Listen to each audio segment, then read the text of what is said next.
आप सभी को बहुत बहुत नमस्कार। बड़ा ही दुखद विषय है कि 24 घंटे के अंदर हिंदू धर्म के ऊपर 3 बार प्रहार होता है कांग्रेस पार्टी के द्वारा। सलमान खुर्शीद, अलवी साहब और अब स्वयं उनके सबसे बड़े नेता राहुल गांधी द्वारा।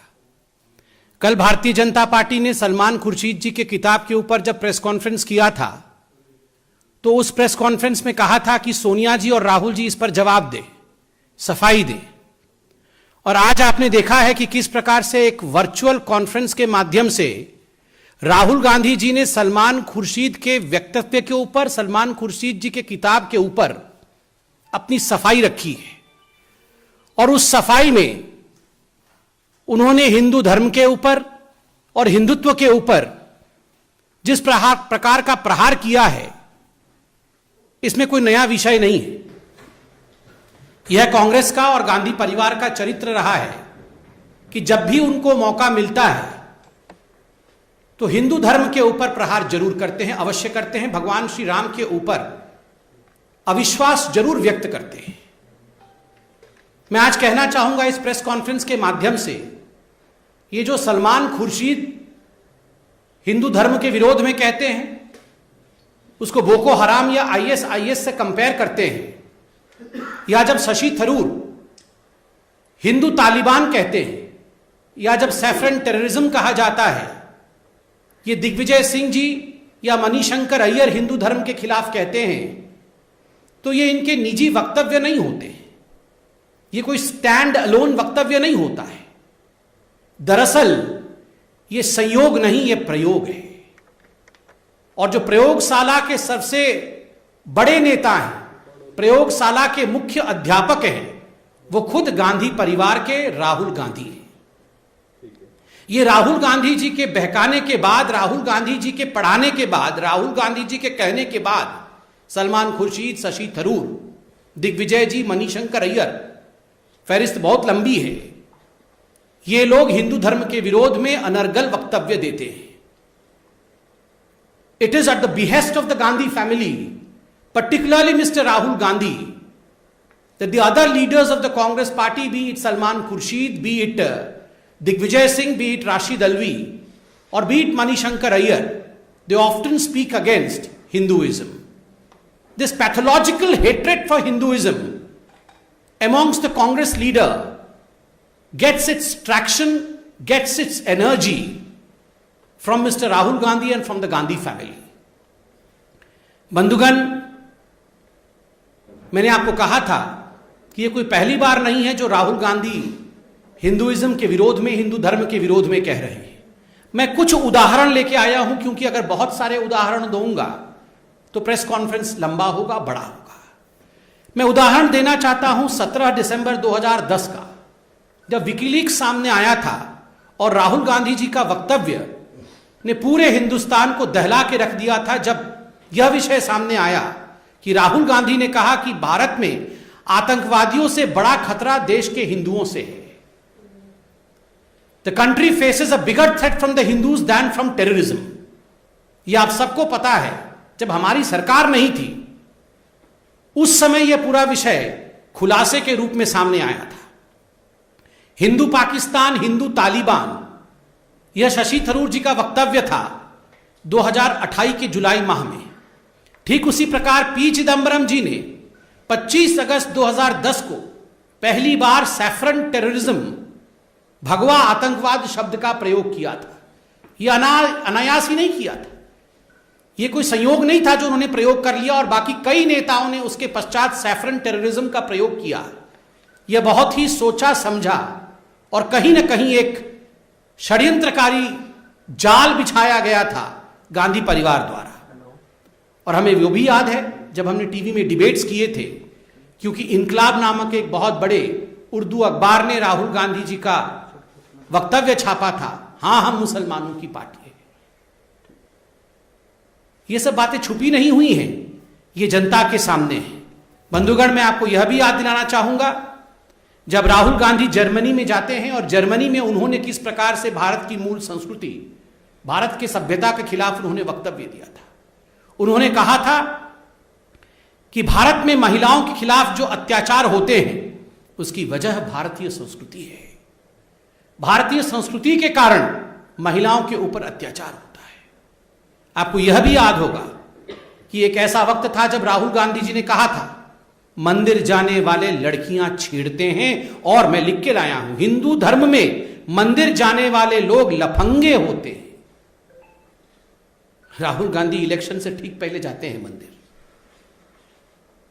वो वोट मांगने जाते हैं, वो वोट की राजनीति करने जाते हैं, और यहां वो कह रहे थे मंदिर जाने वाले लफंगे होते हैं और लड़कियां छेड़ते हैं। दुख के साथ आपको यह भी याद होगा यह वही पॉलिटिकल पार्टी है जो आज नफरत की बात कर रही है, विचारधारा की बात कर रही है। यह वही पॉलिटिकल पार्टी है 2019 के चुनाव से पहले भगवान श्री राम के मंदिर पर सुप्रीम कोर्ट में सुनवाई न हो उसके लिए भरसर प्रयोग किया था, उसके लिए भरसर प्रयास किया था। उनके पार्टी की तरफ से यह भी कहा गया था, जो उनके पार्टी के दिग्गज नेता हैं उनके तरफ से भरे अदालत में यह कहा गया था कि मिलॉर्ड, ये जो सुनवाई भगवान श्री राम के मंदिर के लिए हो रही है इस सुनवाई को टाल दिया जाए। 19 के चुनावों के पश्चात ये सुनवाई भगवान राम के अस्तित्व को लेकर किस प्रकार से सोनिया गांधी जी के पार्टी ने एक एफिडेविट दिया था जिसमें भगवान राम को काल्पनिक बताया गया था, यह भी हमसे अछूता नहीं, यह भी हम जानते हैं। आज बड़े दुख के साथ मुझे कहना पड़ रहा है कि आपने कहा कि आपने उपनिषद पढ़े, राहुल गांधी जी ने उपनिषद पढ़े। राहुल जी इस प्रेस कॉन्फ्रेंस के बाद छंदोग्य उपनिषद ऐसा नाम तक उच्चारित करके दिखा दीजिएगा। उपनिषद पढ़ा है आपने, हिंदुस्तान का कॉन्स्टिट्यूशन पढ़ लिया हो तो वही काफी है। हिंदुस्तान के कॉन्स्टिट्यूशन में, संविधान में यह प्रयोजन ही नहीं है कि हम वैमनस्यता फैलाएं। आपने आज जिस प्रकार से हिंदू धर्म और हिंदुइज्म के खिलाफ बोला है, this is against the basic tenants of Indian constitution. आपने ना ही भारत का संविधान पढ़ा है और उपनिषद तो बहुत दूर की बात है। आप केवल उपनिषद के नामों को उच्चारित करिए, यही हमारे लिए बहुत होगा। मुझे याद आता है हमारे अटल बिहारी वाजपेयी जी की वो कविता। आज राहुल जी ने हमारे मन को, देश के 130 करोड़ जनता के मन को ठेस पहुंचाया है हिंदू धर्म के विरोध में कह के।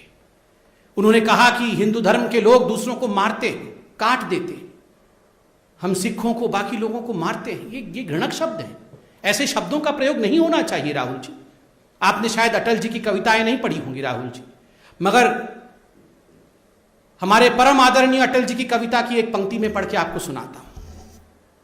होकर स्वतंत्र मैंने कब चाहा है, होकर स्वतंत्र मैंने कब चाहा है, कर लूं सबको गुलाम, मैंने तो सदा सिखाया है करना अपने मन को गुलाम। गोपाल राम के नामों पर कब मैंने अत्याचार किया, गोपाल राम की नामों पर कब मैंने अत्याचार किया, कब दुनिया को हिंदू करने घर घर में नरसंहार किया। कोई बतलाए काबुल में जाकर कितनी मस्जिदें तोड़ी, भूभाग नहीं शत शत मानव के हृदय को जीतने का निश्चय। हिंदू तनवन हिंदू जीवन, रग रग हिंदू मेरा परिचय, रग रग हिंदू मेरा परिचय। सबका साथ, सबका विकास, सबका विश्वास, सबका प्रयास, यही है हिंदुइज्म, यही है सनातन धर्म, यही है हिंदू धर्म। सबको अपने आहोश में ले लेना, सबसे गले लग जाना, सबको लेकर चलना, यही हमारा विराट धर्म है। इसको मारने वाला, मरने वाला, इस प्रकार के शब्दों से अलंकृत करना उचित नहीं है राहुल जी। और राहुल जी, आपने आज अपने भाषण में नफरत वर्सेस प्यार की विचारधारा के विषय में बात कहा कि हम तो नफरत करने वाले लोग हैं और आप प्यार करने वाले लोग हैं। राहुल जी, आपसे एक निवेदन है, अब आपकी वर्चुअल रैली समाप्त हो गई होगी, जरा दो टूक प्यार भरी बातें G23 वालों से कर लें। बहुत टमाटर से मारा आपने कपिल सिब्बल जी को, थोड़ा सा बुला करके प्यार से चाय पिला दी। अभी हमने टेलीविजन चैनलों के माध्यम से देखा सचिन पायलट और गहलोत जी के बीच में सब कुछ ठीक नहीं है, उन दोनों को बैठाकर भी जरा प्यार की भाषा का प्रयोग करवाएं। वहां छत्तीसगढ़ में भी भूपेंद्र बघेल और सिंहदेव जी के बीच में सब कुछ ठीक नहीं चल रहा है, वहां भी प्यार फैलाएं। और सुबह सुबह ही आज हमने देखा नवजोत सिंह सिद्धू जी फिर से चन्नी जी के ऊपर हमला कर रहे थे, वहां भी प्यार की आवश्यकता है। मुझे लगता है राहुल जी, हिंदू धर्म पे हमला छोड़ करके आप अपने पार्टी के अंदर प्यार फैलाने की कोशिश करें। जहां तक हिंदू धर्म के खिलाफ बयानबाजी करने का जो ये सिलसिला कांग्रेस पार्टी में है, हमें पता है आपका पूरा परिवार, ये गांधी परिवार हिंदू धर्म को चाहता नहीं। You have a pathological hatred against Hinduism. पर ईश्वर के लिए, राम के लिए कम से कम उसे प्रदर्शित तो ना करें, कम से कम घृणा फैलाए तो नहीं। और अंत में मैं सिर्फ इतना ही कहूंगा, ये रोज रोज जो आप राहुल जी सावरकर जी के खिलाफ जहर उगल रहे हैं, गांधी वर्सेस सावरकर करने की कोशिश कर रहे हैं, महान विभूतियों को विभक्त मत करिए, उन्हें भिन्न भिन्न करके मत देखिए। इन महान विभूतियों ने हमारे देश को स्वतंत्रता दिलाई। सावरकर ने गांधी के लिए अच्छा कहा, गांधी ने सावरकर के लिए अच्छा कहा, और ये सारी चीजें पुस्तकों में लिखी हुई हैं, आप पढ़ सकते हैं। मुझे कष्ट होता है, आप महाविकास आघाड़ी उस सरकार के हिस्से में हैं, महाराष्ट्र में आपकी सरकार है, और सावरकर जैसे हिंदुस्तान के गौरव के ऊपर, एक मराठी मानुस के ऊपर, जिस मराठी मानुस ने पूरे हिंदुस्तान में अपने ओज के कारण, अपने वीरता के कारण नाम कमाया है, आप उस मराठी मानुस पर रोज हमला करते हैं। और मुझे आश्चर्य है कि कुछ पॉलिटिकल पार्टी जो महाराष्ट्र में आपके साथ गठबंधन में है, वो आपकी बातों को सहते कैसे, इनसे सवाल क्यों नहीं करते हैं राहुल गांधी से। आज सिर्फ इतना ही कहना था, और मुझे दुख होता है जब आप अपनी इन ओछी बातों में भगवान शिव, हम सबके आदरणीय गुरु नानक देव, कबीर जी, इनको लेकर आते हैं। आपका यह कहना कि भगवान शिव हमारे विचारधारा को मानते थे, महायोगी अनंत योगी के लिए इस प्रकार के शब्दों का प्रयोग करना कि कांग्रेस की विचारधारा को भगवान मानते थे। पहले आपने कहा था ये जो कांग्रेस का हाथ है, ये गुरु नानक देव जी का हाथ है, ये भगवान राम का हाथ है, भगवान शिव का हाथ है। मुझे लगता है ये विचारों के साथ खिलवाड़ है। बहुत बहुत धन्यवाद। राहुल गांधी जी से क्षमा याचना करवाने की मांग भी रखना अन्यथा होगा, क्योंकि यही उनका ध्येय है। ये आज जो 100, 200, 300, 400, 500, पता नहीं, नंबर भी फिक्स नहीं है उनके मन में, कितने लोगों को ये वॉलंटियर के रूप में भेजना चाहते हैं, 100, 200, 300 या 400 या 500, ये कितने भी लोग आप भेजने वाले हैं, आप इन वॉलंटियर्स के माध्यम से हिंदू धर्म के विरोध में पूरे देश में वातावरण ना खड़ा करें, भगवान राम के खिलाफ किसी प्रकार का वातावरण ना खड़ा करें। हम इतना ही कहेंगे, आपसे क्षमा याचना मांगना मुझे लगता है व्यर्थ होगा। बहुत बहुत धन्यवाद। एक प्रश्न है, आपने कहा कि ये जो वक्तव्य है ये अनायास ही नहीं है, ये जो है प्रयोग है। क्या लगता है कि आने वाले जो 5 राज्यों में विधानसभा चुनाव है, उस प्रयोगशाला में ये प्रयोग किए जा रहे हैं, और अगर ये प्रयोग किए जा रहे हैं तो ये ध्रुवीकरण अगर है ऐसा, तो वो जनेऊ दिखाने का मतलब, गोत्र बताने का मायना क्या है? देखिए, इसमें कोई दो मत नहीं है, ये अनायास नहीं है, ये प्रयास है। अनायास उनके मुख से या उनके नेताओं के मुख से हिंदू धर्म के खिलाफ शब्द नहीं निकल रहे हैं, विचार नहीं निकल रहे हैं। बहुत सोच समझ करके ये सारा, आप देखिए, एक क्रोनोलॉजी में हो रहा है। पहले सलमान खुर्शीद बोलते हैं, फिर राशिद अलवी आके कहते हैं जो जय श्री राम बोलते हैं वो निशाचर होते हैं, वो राक्षस होते हैं। उसके बाद इन सब को जस्टिफाई करने के लिए खुद राहुल गांधी मैदान में उतरते हैं और वो कहते हैं कि हिंदुइज्म जो है वो लोगों को काटता है, वो मारता है। तो ये बहुत सोच समझकर तुष्टीकरण की राजनीति को आगे बढ़ाने की नीति है, और कोई आज से नहीं हो रहा है। ये विगत 70 वर्षों से, जब से कांग्रेस पार्टी जितने भी कालखंड में रही है, सत्ता में या सत्ता से बाहर, तब से कांग्रेस पार्टी इसी प्रकार की तुष्टीकरण की राजनीति करते आ रही है। सलमान खुर्शीद के बयान के बाद भी गुलाम नबी आजाद सेठ ने डिस्कस किया था अपने आप को, उन्होंने clarification भी दी थी that they don't stand with the statement of Salman Khurshid, and after that there was demand that now Rahul Gandhi as the top leadership of the Congress party should come, but then the statement of Rashid Alvi came, and then Rahul Gandhi in a way has supported what Salman Khurshid has said. He has said that people who are beating Hindus, Sikhs and Muslims, they are following Hindutva. So you think the Congress party first is not on the same page when it comes to the definition of Hindutva, and secondly, what is being said by Salman Khurshid is being endorsed by Rahul Gandhi completely? No, rather I would say, what you asked was whether Rahul Gandhi is endorsing what Salman Khurshid said. I would just put the corollary over here, that in fact Salman Khurshid has endorsed what Rahul Gandhi has been saying since long. Remember, it was Rahul Gandhi who went to a foreign destination, probably London, and there he said that in fact RSS and the Hindu ideology was similar to the Muslim Brotherhood.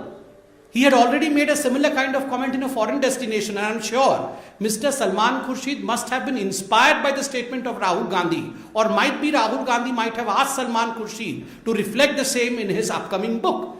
To say that all these are lone wolves, absolutely wrong. It's a pack of wolves. समिति मेरा सवाल है कि जो आगे 5 राज्यों में विधानसभा चुनाव है उत्तर प्रदेश अत्यंत महत्वपूर्ण है। प्रियंका गांधी जी प्रयाग से लेकर बाबा विश्वनाथ तक का दर्शन कर चुके हैं।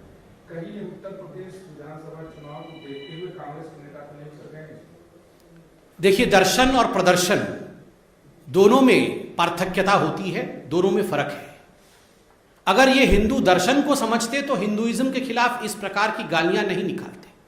अगर हिंदू दर्शन को समझते तो कभी नहीं कहते कि हिंदू लोग दूसरों को काटते हैं, मारते हैं। ये प्रदर्शन की राजनीति करके वोट पाने की इच्छा करते हैं, और इसी से इनकी जो असली नियत है, तुष्टीकरण की नियत, उसके विषय में हिंदुस्तान जान पाता है।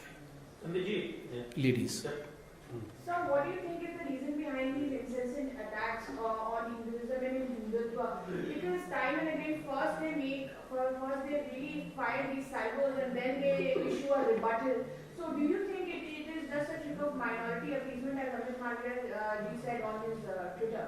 no, of course, it is nothing but appeasement politics, and it has been practiced by the Congress party since so long that now it is something which the country understands. It's not for the first time that we heard such kind of utterances from Salman Khurshid or from Rahul Gandhi. Such kind of utterances have been of quite common nature as far as the Congress party is concerned. Of course, it draws its inspiration from the politics of appeasement. Dhanda ji, पूछ लीजिए साहब। जब सलमान खुर्शीद आपके विमोचन पर विवाद हुआ तो बीजेपी ने प्रेस कॉन्फ्रेंस की और चुप्पी तोड़ने को कहा सोनिया गांधी से, को बताया इसलिए माना जाएगा कि हिंदू धर्म और हिंदुत्व के खिलाफ उनकी पार्टी उनकी खुद की सोच है।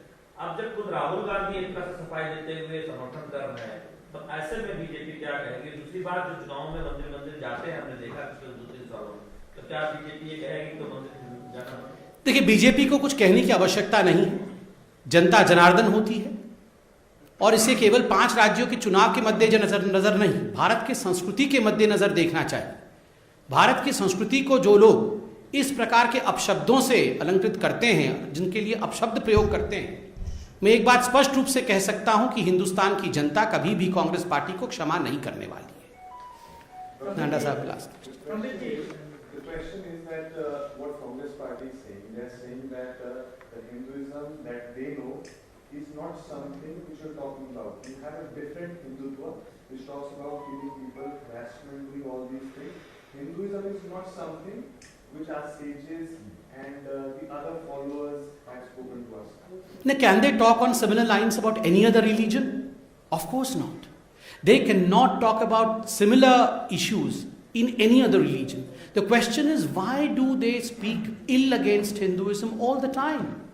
Secondly, and most importantly, if they don't understand what Hinduism is, let them first understand what Hinduism is and thereafter comment all these. Thirdly, it is not for the first time that such comments have been made. Some of the worst comments have come in the yesteryears when they have used words like saffron terror. Saffron is a color which of course denotes Hinduism at large. It denotes sacrifice of Hinduism. So why use such kind of controversial statements time and again for a peace-loving religion? I would say every religion is peace-loving. So the Constitution of India does not allow such kind of statements for any religion. Salman Khurshid की पुस्तक पर मध्य प्रदेश सरकार के एक मंत्री ने रोक लगाने की बात कही है कि मध्य प्रदेश में हम इसको नहीं, इसके आप भारत सरकार से भारतीय जनता पार्टी कहेगी कि इस पुस्तक पर जो है वो पूरे भारत में बैन होना चाहिए? अगर ऐसा कोई निर्णय होगा तो प्रेस कॉन्फ्रेंस के माध्यम से हम बताएंगे। धन्यवाद।